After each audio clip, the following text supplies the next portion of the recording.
চলে আসলাম। আজকে জন্মাষ্টমী চলছে, অষ্টমী তো লেগে গেছে কাল রাত 1টায়।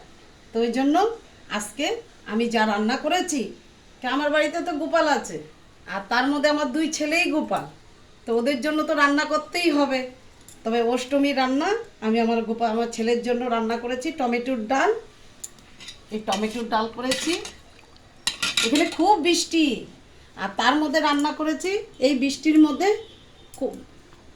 আজকে আমাদের এখানে দই হান্ডি আছে। হ্যাঁ, সে সকালবেলা দই হান্ডি 12টার সময় ভেঙে আসছে, বৃষ্টিতে ভিজেছে।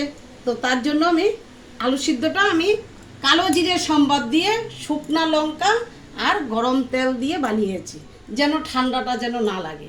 আর তার সাথে আছে বাঁধাকপির স্যালাড, আমি এইভাবে বানিয়েছি।